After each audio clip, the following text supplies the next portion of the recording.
Bună seara și bine v-am regăsit la un nou episod din ale lui Zenmark și astăzi pe terenul lui Mark o să mai facem ceva.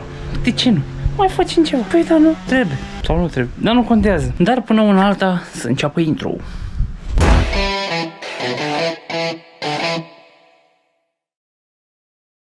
Bun, și am revenit. Bă, să vă arăt ce am. Deci am ceva aici pe masă. Să nu vă supărați că nu, e un pic dezordine, dar masă de lucru, aia e, frate. Ia uite. Cafea. Nu vă așteptați. Vezi? V-am zis? Sunt imprevizibil. Dar mai am ceva. Pietricel. Mai am ceva. Un castron. Și mai am ceva. Bombone. Ăstea deja sunt tari. În fine, deci, ideea este că astăzi o să facem ceva așa de relaxare. Să ne... Astea, să pun perspectiva. Astea sunt lucrurile de care am nevoie. Și asta în primul rând. O cutie. De fapt o folosim pe asta. Doar că eu am luat două, că am zis că cine știe poate o să fac două, dar momentan fac doar una. Mamă. Ce-aș băga una acum. Și astea și celelalte bomboane.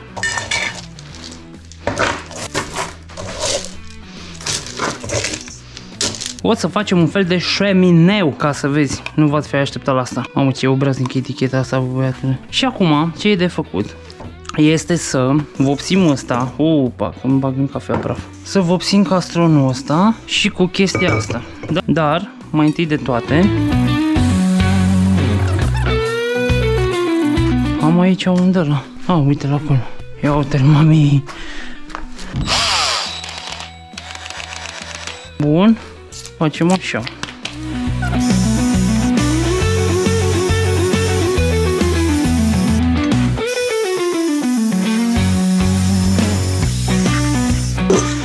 Bun, cam asta e. Aici nu prea mai contează pentru că oricum o să vină beton. Uite în ăsta, să facem un pic și pe ăsta așa. Bun, deci astea sunt. Dăm frumos cu un spray și pe asta lăsăm să se usuce. Așa că folosim iarăși griul antracit. Ăsta și cu ăsta, da? Ieșim frumos aici. Să facem așa. Dăm mai întâi părțile astea. Și pe aia dăm exterior.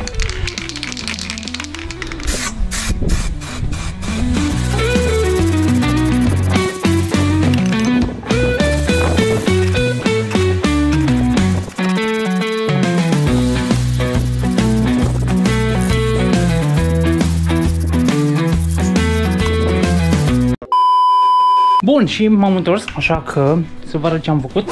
Am lăsat obraznicul ăsta la uscat, ăsta, pentru că l-am mai dat cu încă un strat de vopsea și după aia l-am dat cu niște lac. Așa că acum ce e de făcut e ca în ăsta să turnăm beton. Ce îmi place că e semi-mat așa el, nu e foarte lucios.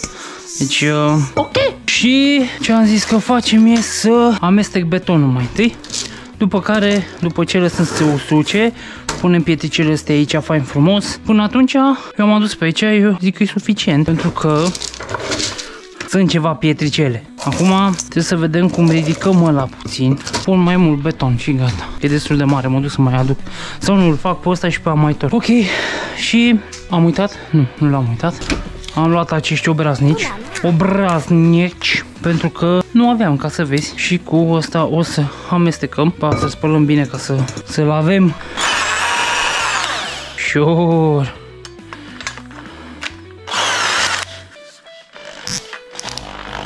Cam asta e. Și acum să vedem cum facem. Punem aici pe jos, dăm niște apă în el.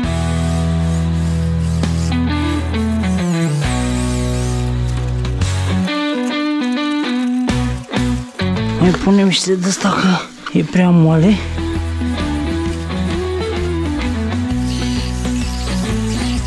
Bun, și luăm pe obraznicul ăsta care e aici și o să-l turnăm acilișa.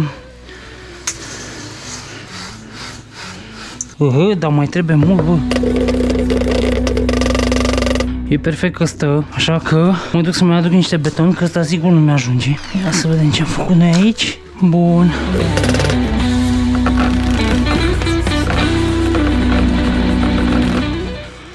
Curățăm frumos, să nu zică că nu le îngrijim. Așa, și acum ce o să trebuiască să facem e să punem chestia asta, obraznicul ăsta mic, îl punem aici, da? Și să vedem cam așa. El e mai jos, da? Deci nu e asta o problemă. Punem așa, ne uităm să fie oarecât de cât pe centru. Mai batem un pic. Așa, e, perfect. Ce faci, mă? Îl scoți? Așa, și lăsăm așa. Ceva un pic să-l țin acolo. Astea. Și acum trebuie să usuce. Să vedem, deci am pus așa o greutate, am pus-l acolo, îl lăsăm un pic, da? Și în funcție de repede se usucă, cum îi zice, betonul. Îl luăm, punem pietricele, punem benzină, rachet, deci cam asta. Până atunci, aia e, stăm un pic și așteptăm. Oricum, revenim. Bun, și am revenit. Fii atent acum. Fii atent. Cum am făcut? Nu mă văd în... Mai întâi de toate, trebuie să schimbăm acești lătrăi, da? Deci...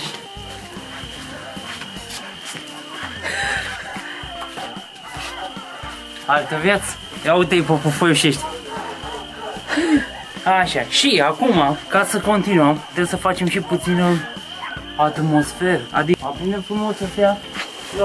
Bă, nici n-ai văzut așa ceva. Ăsta, asta unul frumos aici. După aia mai vine încă unul aici. Așa. Deci acum ce mai trebuie să facem e să facem această vază, acest șemineu, să-l continuăm de fapt, da? Și...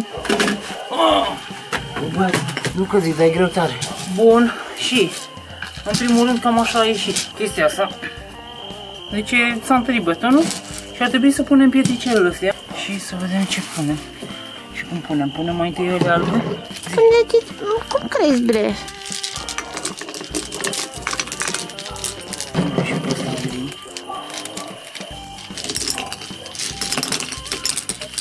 Așa las.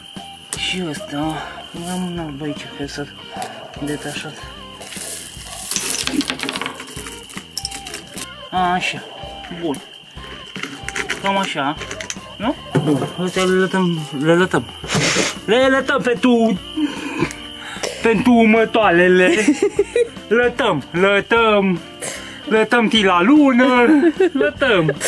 Așa. Și acum punem în ăsta, punem niște gel din ăsta de flacără, nu știu cum se cheamă. Și ăsta ce că e, ce ziceai că e, mă? Arzător. Bine, nu te mai vezi deloc. Uite, bă, care e și suzetă sau. Punem aici niște de ăsta. Eu sper să fie ok. Acum, nu știu că n-am mai. O să bubuie casa. Lăsăm doar atâta pentru că nu știm cum funcționează, dar sunt totuși curios de efectul pe care îl are. Așa că, stai așa, dă un pic camera. Deci acum să închid becul ăsta frumos. Să vedem dacă merge chestia asta. Merge? Dă-te, bă, de aici. Dă-te, bă, de aici. Zi o frățică. Se vede? Vede. Trebuie să facem și puțină lumină de fundal ca să se vadă și vazul ăla. Nici nu știu cum să... Da, asta e. Ei, cadrele dinamice o să le luăm după aia. Probabil că se arde. Hai, ia-ți cadrele. Da. Cadrele o să le luăm mai încolo, acum ne bucurăm de asta.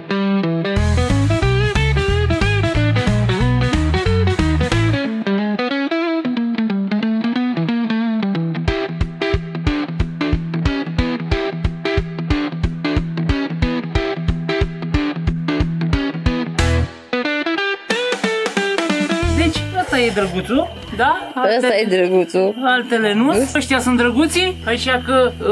Nu. Vino un pic mai încoace. Până data viitoare, rămâi zen! Pa!